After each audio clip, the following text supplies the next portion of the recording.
when songwriting. Okay. So, let me tell you about the time I was first inspired to write a song. Libby. I was working at UPS, and I must have been like 20 or so, maybe a little older than that. And I was working during holiday season. It was peak season. And anybody ever work at UPS or FedEx or work in a warehouse? Okay. Well, it's not for the faint of heart. It's like just you're ripping, throwing boxes everywhere, and everyone's yelling at each other. It's chaos, complete chaos. So I love chaos, which is, I'm gonna get to the point here. But I'm on the sort side, so I got these big boxes and I'm loading. And there's a guy named James who is loading the truck, and I don't really know him that well. But and I was kind of shy, but he wasn't. We were about the same age, and every time they were about to hit the bell and everything, the conveyors were gonna start rolling, James would sit there. It would start going, and he'd just go, da, da, da, da, da, da, da. Johnny Cash, anybody? Well, I've never heard of Johnny Cash. So he's just like, I'm into a burning ring of fire. And I started making up lyrics by myself to what he was singing because I had never heard that. So every shift, he starts with the ring of fire, and I'm just making up lyrics. So I think it's the just to get through the job, that was the inspiration right there. And that changes every day. So as I'm a songwriter in Los Angeles, and I get to work with artists all the time, but I still wake up every day and I stare into a void. Just like everyone else, it's every day I've got hundreds of songs I still am like, can I do this? So I go and just loads of coffee and some other things. Just get me inspired. And it's I always say a song a day keeps depression away for me. So I just have to write every day, but just show up and do the work. The work is what the end result is what inspires me. It's kind of like working out. You hate doing it, and then you finally get into the groove. And you're like, all right, yeah, I like this. All right, so let's see. What is your favorite city you have ever visited? Jacksonville, right? That's what it says. Is that you? Is that your question? Is that your question? Is your question? My favorite city, we just went, Dave over there, our camera guy. Give it up for Dave. Dave, my youth over there. We just went to Tokyo, Japan for the first time. And that stole it for me. I used to say Berlin. I used to say I'm from Des Plaines, so I used to say Chicago is the closest city, but that city is magical. We were there for 4 days. We actually wrote a song called Tokyo Rose. Has anyone heard that song? So the producer and I wrote that song because we were, our minds were altered a little bit, and it was morning, and we had a lot of coffee, candy, lots of candy, and he starts laughing. He pulls up. He's scrolling, and he comes to he starts laughing. He sees dude, you gotta check this out. And he shows me there's a Japanese rockabilly scene called Samurai Rock and Roll, and there's a club called the Top Beat Club, and these kids are dressed like Little Richard, dressed in the '60s, and they're playing the coolest music you've ever heard. It's kind of like punk rock '60s, '50s music. And there's a guy eating a bowl of ramen, and it's the music's going on. You just see him. He's just staring down the crowd. He's eating the bowl of ramen. And then he passed it to his guitar player. And then he screams something in Japanese. And we're just like, oh, my God, what is this? And we went down a deep dive and discovered this guy, Johnny Pandora. I've got his comb right here. It's the Johnny Pandora comb from Tokyo. ASMR. So then we wrote the song really quick. What if this guy steals your girlfriend? And the premise kind of changed, and we started writing the video at the same time. We're like, man, we got to get this guy in our video, and we've got to go to Tokyo, which I didn't think was even possible. I'm like, that's never going to happen. So we write this song. We're going to Tokyo, and then 3 weeks later, Johnny Pandora's like, yeah, I'm in. I'll even get the Top Beat Club, which we wrote about, and I'll cast everybody, my friends. It's not even extras. Everybody in the video, if you see that video for Tokyo Rose, it's not even extras it's like people wearing what they wear every day of their lives. And Johnny was awesome. He's the star. He dances, literally dances, does the twist, and we went to Tokyo. So long story short, Tokyo is a very magical time. It's not only the cleanest place in the world. There's people carry around their trash. There's no garbage cans. And they even, if they're smoking, they go in these little sections, and you smoke and you ash into a little purse, to not put the ashes on the street. So a city of 14 million people is just super clean and respectful, and the food's awesome. But Tokyo, Jacksonville's really right there. It's the Jacksonville. It is, yeah.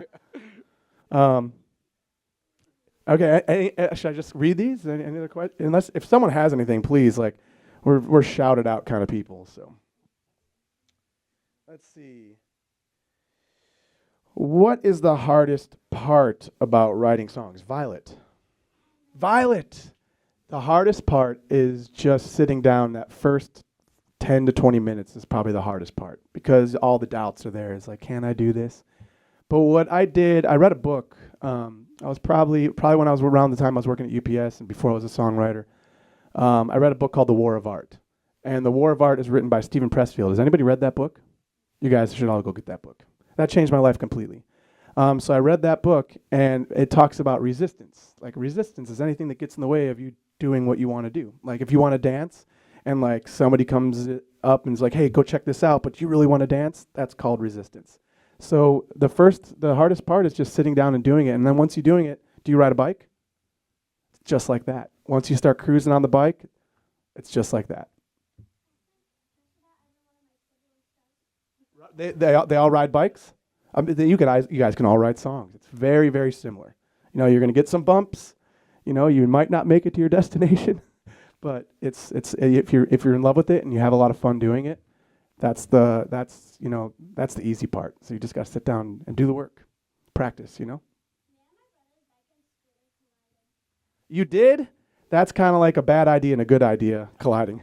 Yeah. That happens all the time when you're in the room with people. But did you guys anyone get hurt? You did? What do you got? You got a little bruise? You're healed. You know what you did? I'm sure it was a moment, and it was a really hard moment, but you got back up. And you're like, and you're riding were you a scooter or a bike? Your bike. And you rode your bike again after that, right? It's kind of the same thing with riding I bet you have a lot of bike rides ahead of you.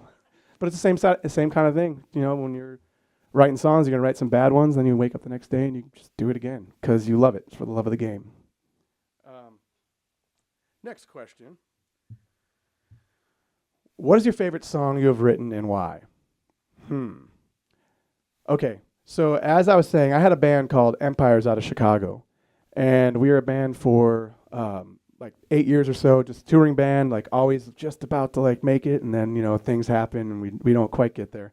And I remember the band was about to end, and we got the biggest moment of our careers. We were going to go play the Letterman show right before Letterman went away.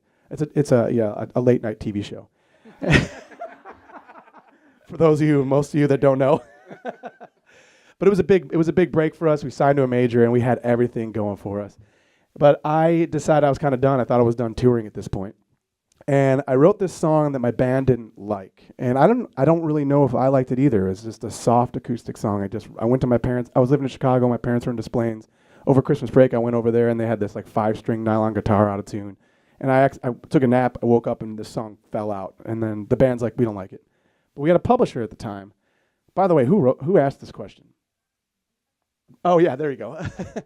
So we had a publisher at the time, and she's like, and meanwhile, I'm just looking to like, I know we're going to go play Letterman, and after that, I'm like, I'm out. It's kind of crazy because I want to be a songwriter really bad. I want to move to Nashville or Los Angeles. And she called, like right after that, she's like, so I know you guys are going to use this song, but do you mind, there's a show called Empire, coincidentally enough, because my band's called Empires. There's a show called Empire, and we'd like to pitch this to get synced, to get placed in the show, and one of the actors will sing it. I'm like, yeah. And she goes, and the actor is Courtney Love. I'm like, what? And that was a big deal for me because I grew up whole Nirvana.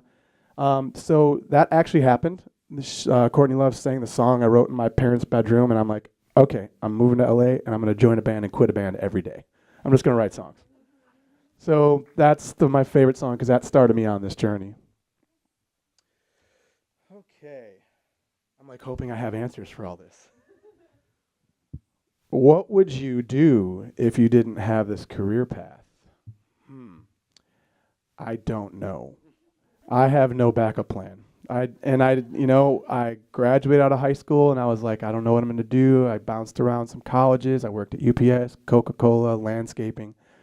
And then I kind of went to school to be a high school English teacher. That was a passion. I loved reading, and I thought I could teach. And then, but that still didn't seem like even though I still think that, hey, one day I can go into a class. It's kind of like this. I'm giving a lesson plan right now.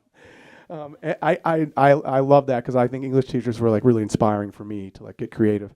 So I was going to do that, and then that wasn't, somebody told me that they wanted to start a band with me. He was from a band that was bigger band, so I looked up to him.